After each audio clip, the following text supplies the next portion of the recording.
Hello, and welcome to Stasis Pod, the Transformers animated podcast. I'm Rob.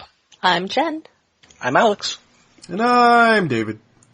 And today we are looking at the first post-premiere episode of Transformers Animated, Home is Where the Spark Is. First aired January 5th, 2008. And written by Michael Ryan, who, this is his first Transformers work, but he has done a ton of animation. Like what? He did a lot of The Real Adventures of Johnny Quest, including what appears to be all the episodes with Ezekiel Rage, who was that series' best recurring villain. The Book of Rage! At least most entertaining compared to the rest of the show, which was really forgettable. As played by a totally insane Michael Bell. Oh, that sounds great. He's like an insane ex-secret agent who's become like a doomsday prophet and wears a Mexican Day of the Dead costume. Yeah, he kind of looks like he wants to be Scarecrow, like the last version of Scarecrow. Like the Jeffrey Combs Scarecrow. Yeah. Ooh. And yeah, he's just Michael Bell talking about things being written in the Book of Rage. Which, didn't that turn out to be like a family photo album or something like that? Yeah, it's like he's like always lugging this, what appears to be a Bible around that he's referring to as the Book of Rage, and it's a family photo album, because I think his family was killed in an operation that he blames on, I think, Race Bannon. That would be the Book of Rage, then, if that's actually his last name, and that's his family. His real name is Ezekiel Rage. It's amazing. Yeah. Yeah, do not watch Johnny Quest, but if you're going to watch an episode, watch an Ezekiel Rage episode, because they're entertaining. Yeah. And also, they don't have as much of the terrible CG. The Rage family photo album. I'm sure that CG does not hold up. And oh, no. Also, honestly, if you're going to watch Johnny Quest, watch The Venture Brothers. Well, yes. Yeah. Yeah. Watch the original. The original's kind of Anyway, he also wrote a bunch of not the current Ninja Turtle show, but the one before that. Okay.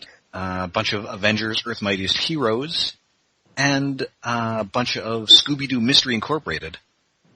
And he also wrote that Scooby-Doo WrestleMania thing. What? He's the one who wrote, I can handle this, I speak masked luchador. Yes.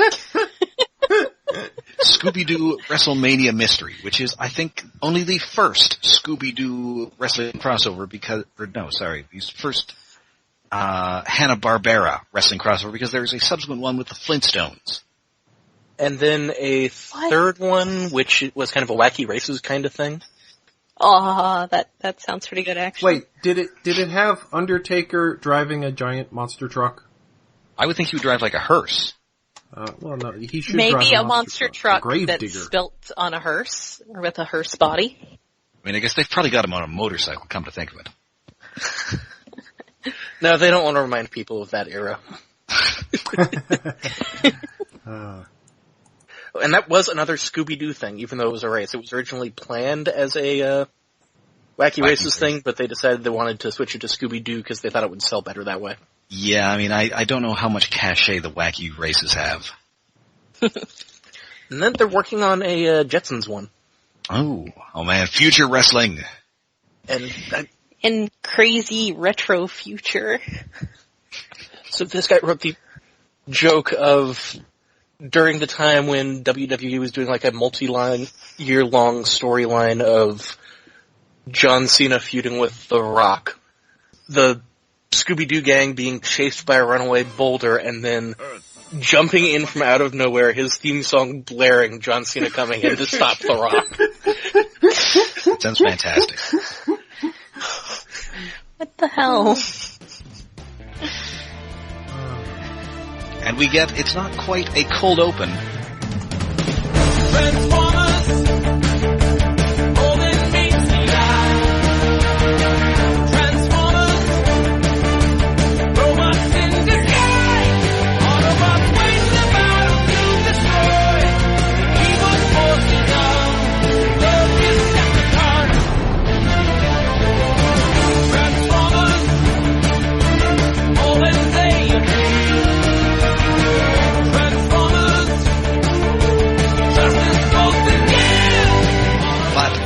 kind of like a James Bond cold open.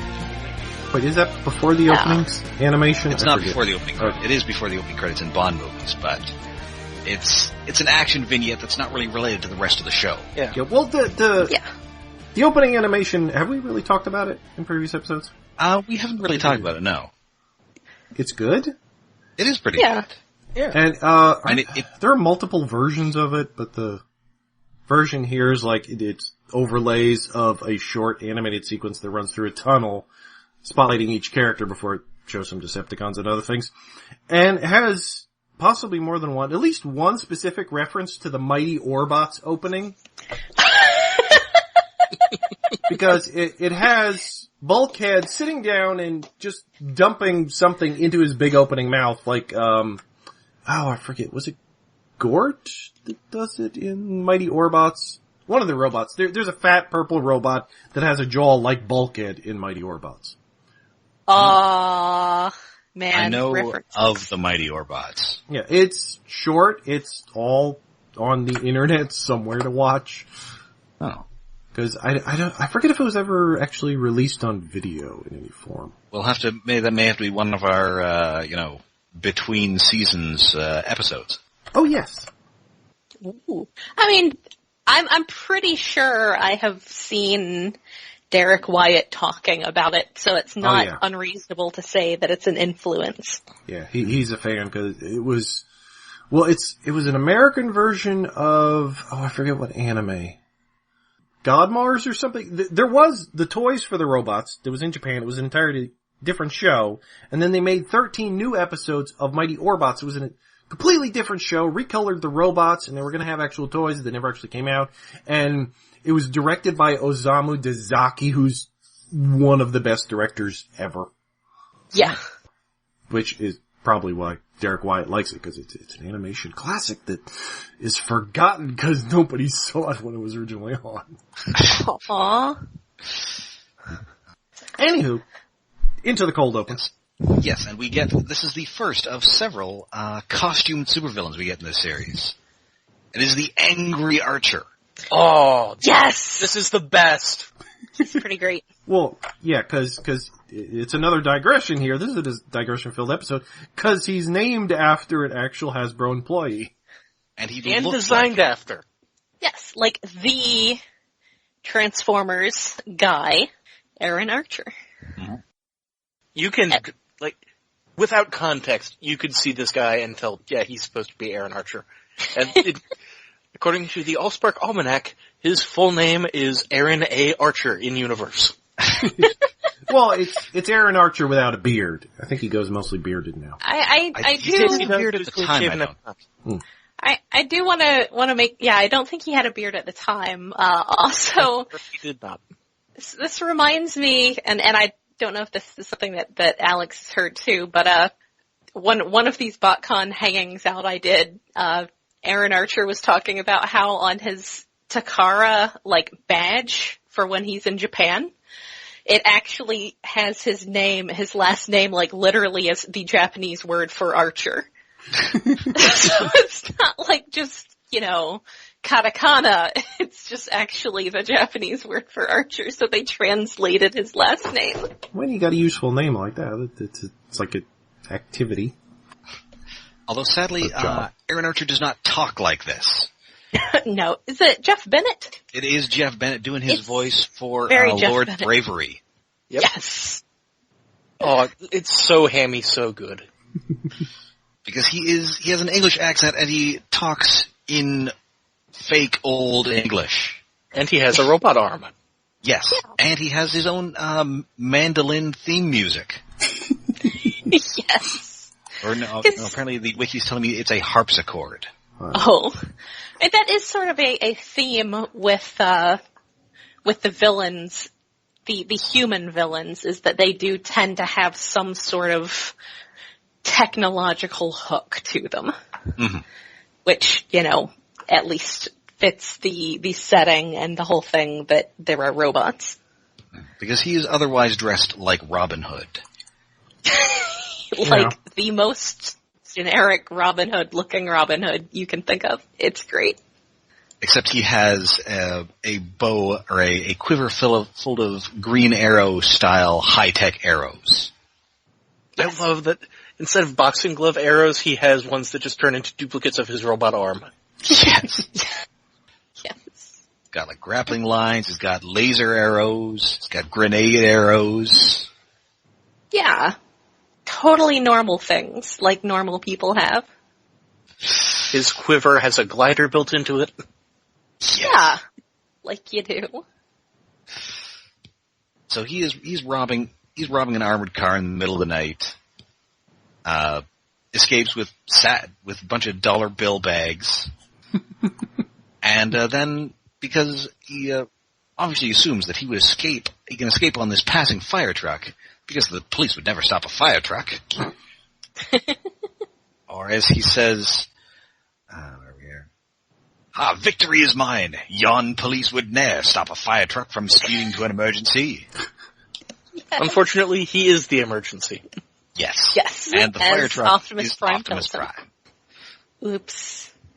Which, yeah, again, I don't even know why I didn't mention this before with the influence from previous series. Optimus Prime being a fire truck was really only in Robots in Disguise. He's kind of a fire truck-ish in Cybertron. Yeah. He's definitely a fire truck in Cybertron. Yeah. It has stuff Okay, that's I supposed get to be a ladder and supposed to be water cannons, even though they both are just giant fuck-off missile launchers. Yes. And also, Laser Rod Optimus Prime was a fire truck of sorts. Yes, he was a truck who brought fire to force. Yes. I love that. I love that so much. Coming back. Yes, it's the best part. So Prime, unsurprisingly, makes pretty short work of Angry Archer. And we cut to Prowl, who is in a park watching a cat. I Yes, love this hanging cut. upside down. And We this start is- with him right side up, Yes. going in past the branch, until we see a bird that is apparently hanging upside down off from the branch, and then the camera spins 180, and it's just such a good little weird touch. Yeah. Yeah. And I guess we could now note that this is not animated by the same studio that animated the pilot. This is the Answer Studio. Oh. Okay. They were founded as Topcraft in 1971, and they collaborated with Rankin Bass on The Hobbit, The Flight of Dragons, and The Last Unicorn. Oh, man. Oh. And then a bunch of their talent left in '86 to form Studio Ghibli. And so the rest kept working with Rankin Bass, and they made like Thundercats and Silverhawks. Oh boy. Ah. Neat. Then they were bought by Disney, and they worked on like Gargoyles and Aladdin the series. Oh, well, Bless you. yeah, Aladdin's kind of the dark. And then Disney ended their foreign studios, and then the people from that studio then formed the Answer Studio. Oh. So they have also worked on Super Robot Monkey Team Hyperforce Go Oh, which is such a weird show. and Batman Under the Red Hood. Eh. But was it as weird as Captain Simeon and the Space Monkeys? Captain Simeon and the Space Monkeys was a weirder concept, but Super Robot Team Hyperforce Monkey Go, it was, the animation quality was done in a style that was like really, really old and retro and shit, like stiff, like it wasn't done the right amount of animation frames, so it looked like it was from the 40s or something. Oh, Ha. It was entertaining and it had Mark Hamill as a villain, so, you know, ooh, Ooh, something in that's there. always nice. Or was he a well, hero? that's what you want. I can't remember. Yeah. Is he the Skeleton King? Or something like that? I don't know. That sounds right. So yeah, and this is specifically the cat Skippy, who was owned by Transformers animated character designer Brianne Duhard. I believe that cat, did it just die? Yeah, last month. Aww. Last month. So, at least Kitty. cat over 10 years old. Yeah, It's pretty good. and it was immortalized in this episode. Yeah. Yeah. In fact, it makes a return appearance. Yes. Yay, kitty. Cute little. It is an adorable cat, and it is stalking a bird. But before it can actually, catch and devour his bird, a bunch of people come and start hassling Prowl, which he does not care for. Yes, because the bad thing about not being in disguise is that, for instance, people will come and take pictures of you. Yes. And just bother you. You are guess, functionally a gigantic celebrity. Yes, literally a gigantic celebrity. Well, yes, Huge. in stature, by which I mean you are very physically visible to anyone who feels like coming and bothering you, which just makes it worse. Although, even if he was just in disguise, people would probably notice a motorcycle hanging from this tree. That's true. That's true. So, I mean, I guess there's the whole side about how you just can't go out in public and hang upside down from trees. So he just goes back to base. The other Autobots are putting in a huge TV. I have to note, one of the human kid extras who spots him is wearing orange Bret Hart sunglasses. And another just has a translucent orange rectangle in front of their face. So, future sunglasses. Like you do. Yeah. So yeah, Prowl, all the other Autobots seem to like being famous, but Prowl does not, so he just goes to his room. And it's kind of interesting. We don't get to see the personal quarters of a lot of Transformers. No? Yeah, apart from Beast Wars, they don't often have them. Yeah. Yes. And so he's just got there's some Japanese themed decorations. He's got a tree growing out through the ceiling. He's got a hang in there baby cat poster. Hang in there, baby. No, Only it's a dog. Keep your chin up, and it's a puppy. I mean, you wouldn't want to get sued by those cat poster people. Yeah, apparently. But yes, Optimus asks him if he wouldn't rather have a room with a ceiling. And he's like, no, But let me tell you about how awesome animals are. I saw this cat. It was going to eat a bird. It was amazing. And I mean, we saw what happened. But to Prime, this probably sounds like he's a crazy person. Definitely sounds to Bumblebee like he's a crazy person. Yeah, Bumblebee just butts in. Bumblebee and is very vocal about it. I really like how Bumblebee is just kind of an idiot dick frequently in this show. Yeah. Well, yeah, like, It's like Hotshot, but if Hotshot wasn't trying so hard to be like a big goody-goody. Like if he was just cool with being a dumbass. Like there's just a meanness to Bumblebee that I appreciate. I'm not sure it's a meanness, I'm sure it's more of a childishness. Like, he does enjoy poking, mostly Prowl, but some of the other Autobots too. Yeah. Like, he loves being Prowl's annoying little brother. Yeah. Yes. Like how Cheetor was kind of a kid, but not really. He was just stupid. Like, Bumblebee is more of an actual kid. Yeah, and he has the sort of maliciousness that, like, the thoughtless maliciousness that a child has that I appreciate. Yes. No, I'm just going to break this because it displeases me. And then I'm gonna laugh about it. Anyway, speaking of childishness, Sari is trying to get in to talk to her dad, who's been locked up. Oh. One thing before that. In the establishing shot of them putting up the TV, there's a really prominent exit 225 road sign. Does that have any kind of meaning to it? I don't think so. I'm only really familiar with, 75 going through there, which I do know has exit 69, which is Big Beaver Road. I'm sure that gets stolen constantly. Which is hilarious when you're 18. But I'm not sure whether that's a Detroit thing. It would definitely be one of the other highways and not the only one I was ever really on.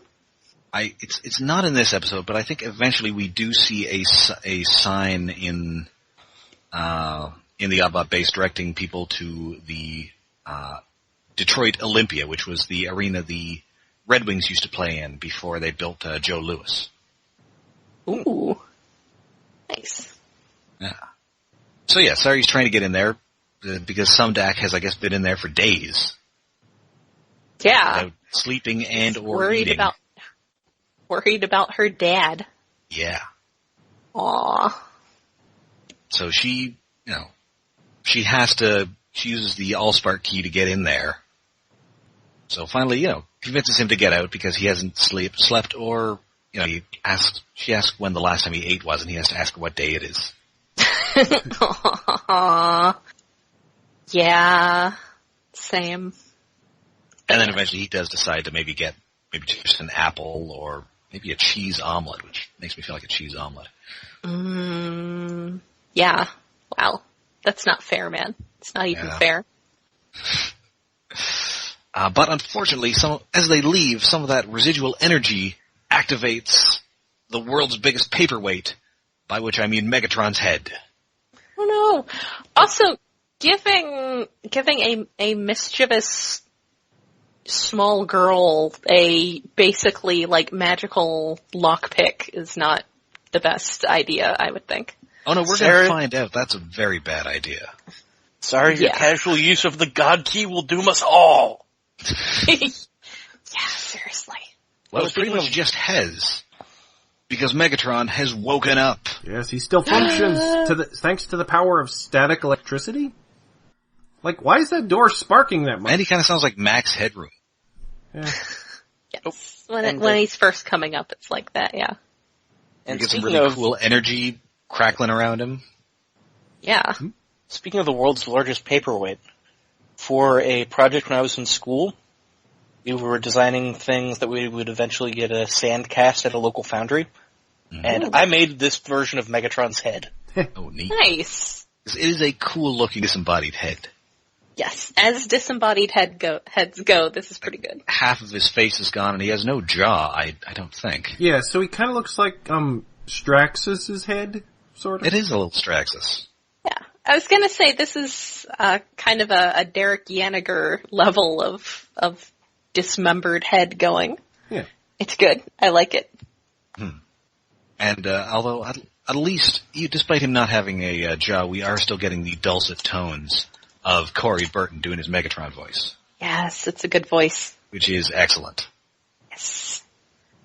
So yeah, he hacks into the internet, finds out what's going on, pulls up video footage of the Autobots and Starscream fighting, in which Starscream admits that he betrayed Megatron. Lol. Yes, this is hilarious. And of course he can't do anything about it because he is just a head.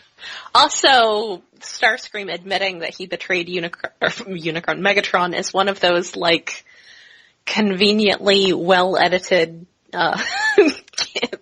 the surveillance camera things where it's, just an actual clip from the previous episode, but played as if it's surveillance footage. Yeah, that TV news crew really caught those internal struggles between Autobot and Decepticon. Yes. I just that never ceases to bug me.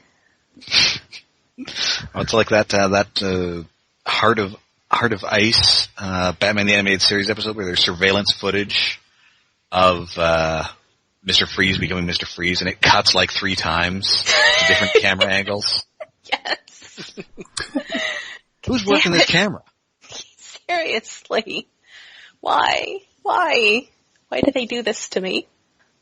However, because Megatron, he has no body, and he has like one hand, which probably isn't even hooked up to him.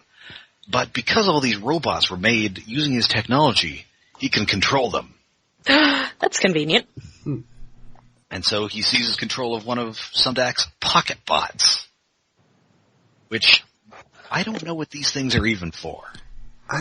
They're itty bitty, like, palm-sized things with 4 legs and 1 eye? Maybe they're just kids' toys? Well, they've got, like, lasers, though. I was going to go the opposite. I was going to say they were for, like, maintenance duties in spaces too small for humans to get into. Oh, that makes sense. Maybe. I mean, to be they're like fair, assassination bots. This is Isaac Sumdac here, so they're really just because he can. Yes. Yeah. I mean, yeah, this is his personal lab, and like, I'm gonna give Megatron being able to control this thing partial credit to him being, like, tapped into the local network for Isaac to try to poke at him, but oh no, it's backfiring.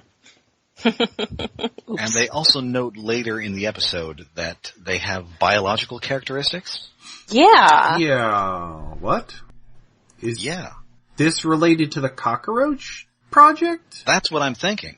Because it kind of is like bug legs, and the animation on the legs is very insect. Yeah, it's a very bug-like little critter. And as we're going to learn eventually, it makes sense for Sumdac to be working on stuff that merges technology with organics. Oh, Isaac, why do you do these things? So yeah, Sari has prevented the tutor bot. She's, made it go haywire when it was trying to teach her the quadratic equation, which you have my full sympathy, Sari. She is heading off to the Autobot base for a slumber party. Yay! Which sadly doesn't involve, doing anybody's nails or anything, but I suppose that's okay. I mean, they don't really have any nails. No. I mean, it is an abandoned factory. I'm sure there's nails laying around somewhere. Yeah. But who wants tetanus? Ooh, me. And of course, Megatron uses one of these pocket bots to stow away in her backpack because he knows that the Allspark is nearby. I Real really nearby. Love this status quo for Megatron. Yes. Yeah, of him just being stuck, being ahead. Mm-hmm. It's a really good way of turning him into a creeping threat in the background instead of him being super powerful and a constant threat. Yes. And it's going to pay off, spoilers, when he does become a physical threat. It has that much more of an impact. Because he's just been this inanimate object for the whole season. Yeah, and suddenly he's like a dude with legs and stuff. So back at the base, and before this, Sumdac notes that funny, he could never get those pocket bots to work. He must have fixed them in his sleep. Yeah, like you and do. One of them's missing. Oh well. Well. Time for that omelet. Yeah. So we cut back to the Autobot base. Prowl is sitting there enjoying watching Planet Earth with David Catenborough. And yeah, Bumblebee does not care for nature documentary, so he changes it to the music and light pattern channel. It's my favorite. And so Prowl becomes a cat. Oh, man, if only he did, though. I mean, of the Autobots in this episode, he strikes me as the most likely to have a fursona. I guess that's true. Except his would probably be a wolf. Let's be honest. Maybe a cat wolf. And he would be one of those people who doesn't realize that lone wolves are just like the rejects of their pack that are probably going to die soon. Well, obviously, he's never seen the end of any of these nature shows. Bumblebee keeps changing the channel on him. That's true. That's a good point. And, later Bumblebee and Bulkhead are playing Twister. Is Twister made by Hasbro? Yes, I was wondering that. I'm pretty sure it is because, Parker Brothers and Milton Bradley and all them got kind of consolidated under Hasbro at one point. Or am I wrong? Yeah, let's see. Produced by Milton Bradley and Milton Bradley owned by Hasbro. Taken over by Hasbro in 1984. Another fine Hasbro product. Yay! Twister just makes me think of Bill Paxton. Oh, jeez, I'm sad. And it's been weeks ago for you people, so now you're sad again. Yeah. Yeah, but it's today for us.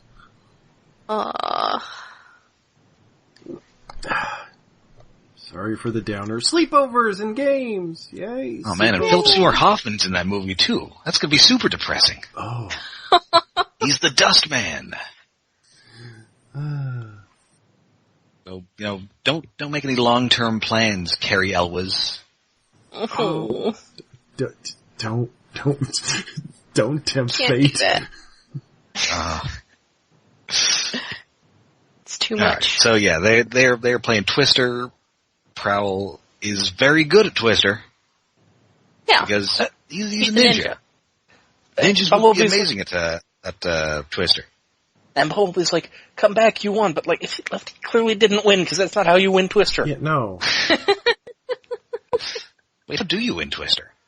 You be the last one who doesn't screw up and fall down. Yeah. Yeah, doing 3 moves in 1 turn on your turn, that's not winning, that's dumb.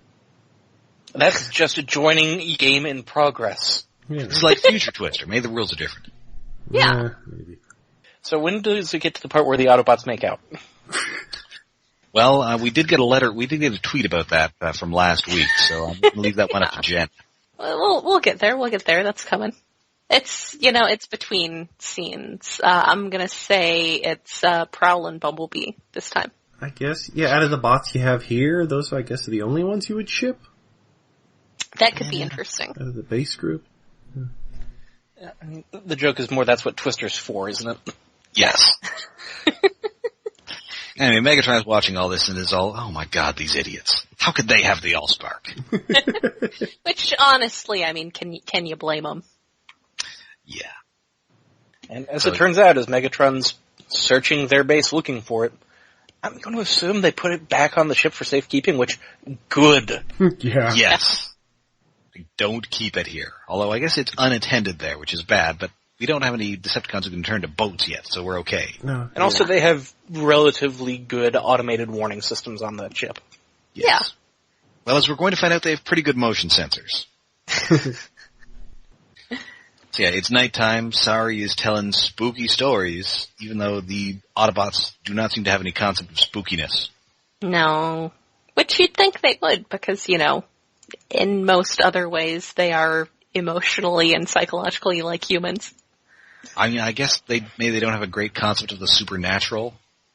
Maybe. And they probably don't have much exposure to the kind of tropes I assume Sari is leaning on. Yeah. Yeah. What's a mansion?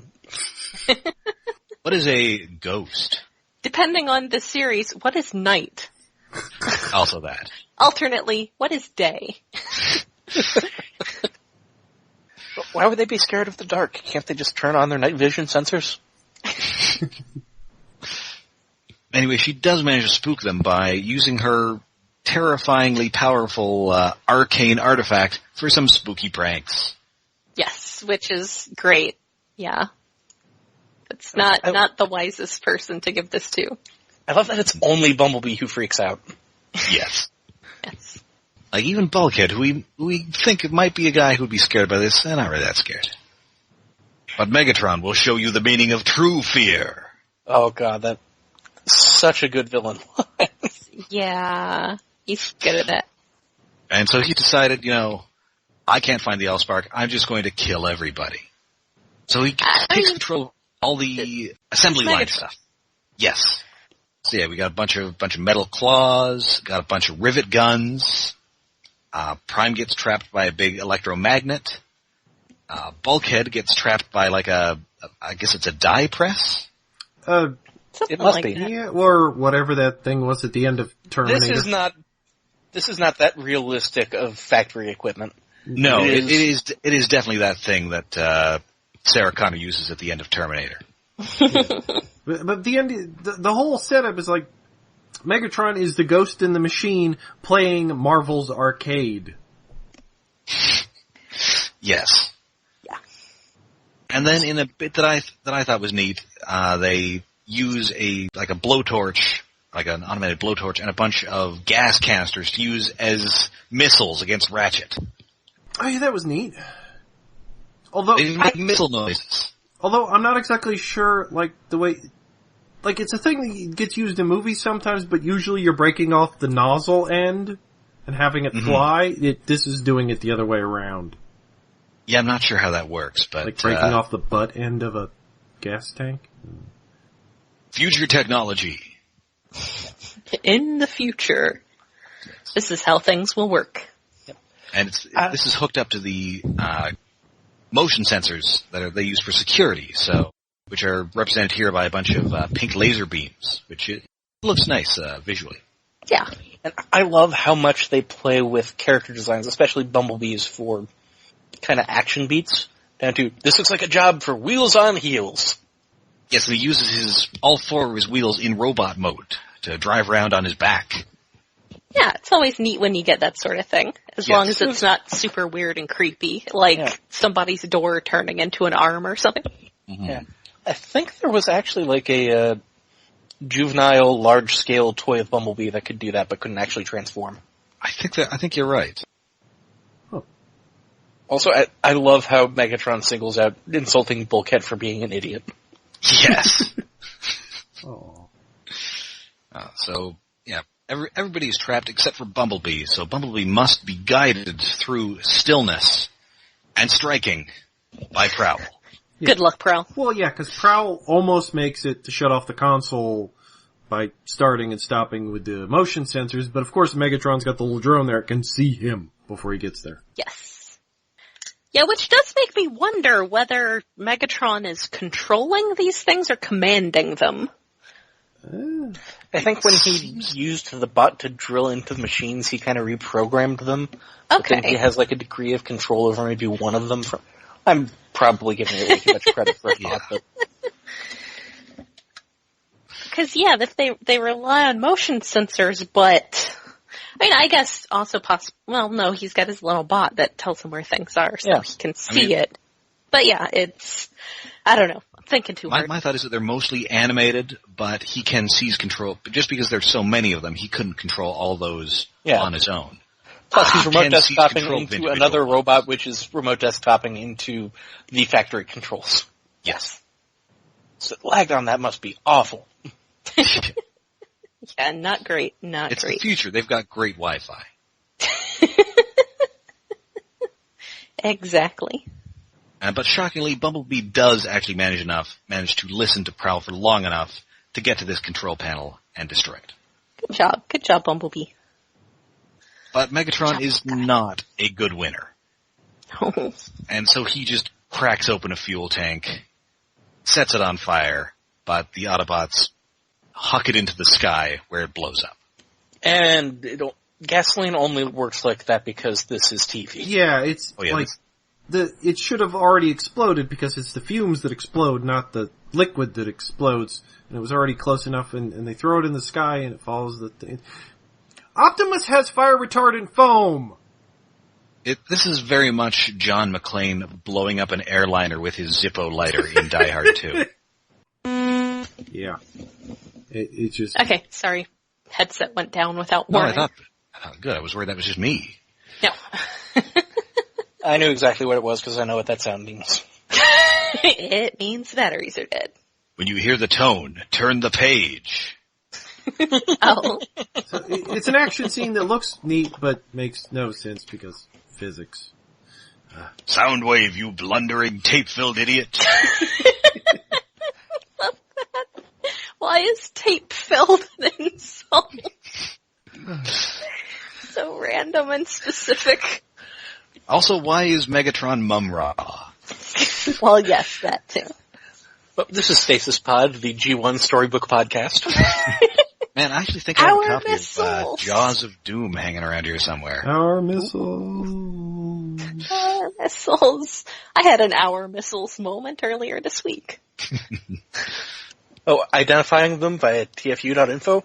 Yes, our good friends at tfu.info, where I use quite a lot for identifying parts to things I'm putting on eBay. So yeah, the day is saved, and they do manage to spot this scampering little pocket bot. But it does give them the slip, but luckily Bulkhead has caught it, but unfortunately, Bulkhead has caught it. And crushed it into a fine powder. Poor guy. Can't help it. It's not his fault his hands are giant clamps. Yeah. I mean, he does have a good line earlier about how, he has a sense, he's not all about wrecking stuff. He has a sensitive side. But wrecking stuff is kind of fun. Yes, because apparently when people would run into him, they would want him to break things. Which is pretty adorable. Oh my god, Bulkhead, break my car. Wait, it does seem like the functionalists would say, oh, you just smash stuff. Yeah, that's true. You'd never be a space bridge expert. Aww. So Megatron is, he's unhappy, but he's decided, maybe I'm going to, I'm going to give Sumdac a little more. And, give a little more, maybe I'll get a little more, like, a torso. Some limbs. Those might be helpful. Yes. And back at the base, everybody is friends again, and Prowl is teaching Bumblebee to play Fuse Your Twister. Yes. Again, like I said, best ship for this episode. The scene does seem to, end before a punchline or something. It's weird. It just stops. It doesn't be missing a Super Friends, there's a joke, and then everybody laughs. Yeah. Yeah. Yes. And, that is Home is Where the Spark is. It's a lot of fun. It sort of helps set up the status quo with Megatron being awake. And controlling some of the stuff going on at Sumdac Systems in the background. Mm. Yeah, being inanimate but super dangerous. Yes. And also giving us, some good, good character moments with the Autobot cast. Yeah.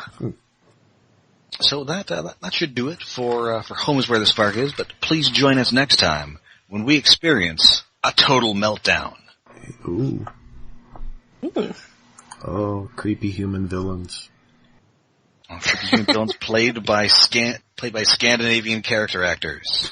Yes. The best. The best. But of course, until then, you can find us all over the internet. We are on Twitter, we are on Tumblr, and we're on Facebook. And we are hosted by iaconunderground.net, where we currently have Amazon affiliate links set up to help support us, and also Patreon at patreon.com/iaconunderground. We appreciate any help with our hosting fees and upgrading equipment and that sort of thing. Yeah. And you can find us on both iTunes and on Google Play, wherever you prefer to get your podcasts. And while doing so, make sure you rate and review us. We'd really appreciate it. They like it when you do that kind of thing. They do. It helps our rating or something that I'm not 100% familiar with. Algorithms. It makes us show up better in searches. Yes. So other people can find it more easily. And you know what? Word of mouth works great too. If you have some friends who are into Transformers, tell us about them. Or tell them about us. Tell us about them, too. Tell us about them by writing into the Maxim mailbag at stasispodcast@gmail.com. So, until next time, I'm Rob. I'm Jen. I'm Alex. And I'm David. Okay.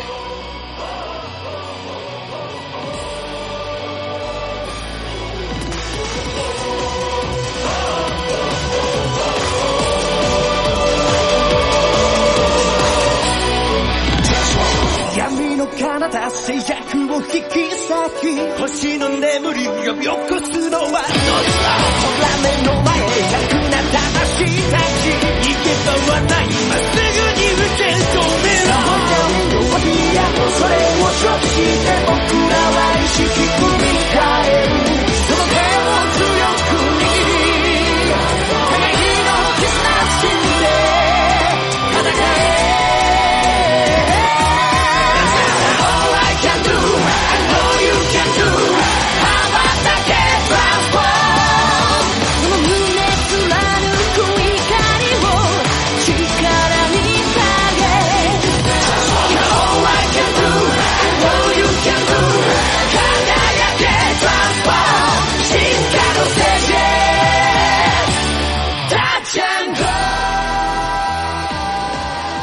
Did anyone ever play the animated game?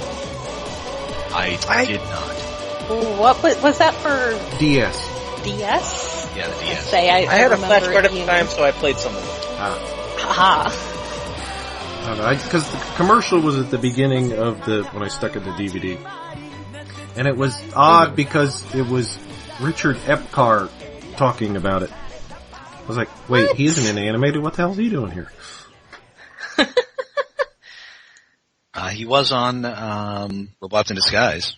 I had an urge for some Macross the other day because I was giving myself Cam Clark feels. And that also had some Richard Epcar. Yeah, he should. Well, every time I hear Richard Epcar's voice, I want to watch Ghost in the Shell. Or at least that's always the first thing that pops into my head. Then there's also Lupin or Robotech, but mostly just because I like Ghost in the Shell. Well, good news. In a couple months, you'll be able to watch a movie that's basically just that show. Well, that movie, it's amazingly, it looks like it's just the original movie, which was the original manga. And it's got Perceptor in it. No, you saw the thing I posted, right? Yeah, pretty much. Well, that kind of Ninjika-looking thing. Yeah. Oh, right. It's Perceptor. Okay, so the Transformers animated DS game. Uh-huh. Okay. A, it's kind of like a alternate plotline version of Season 2. Oh. And B, it's basically the Lost Vikings. But not as well as that. I thought it was more of a racing game. They had some intermittent driving sequences that weren't the bulk of the game. Oh, hey, Jackie Chan got an award. Neat. Lifetime achievement Lifetime thing? achievement, I think. Aw, that's cool. Good for him. Yeah. Yeah.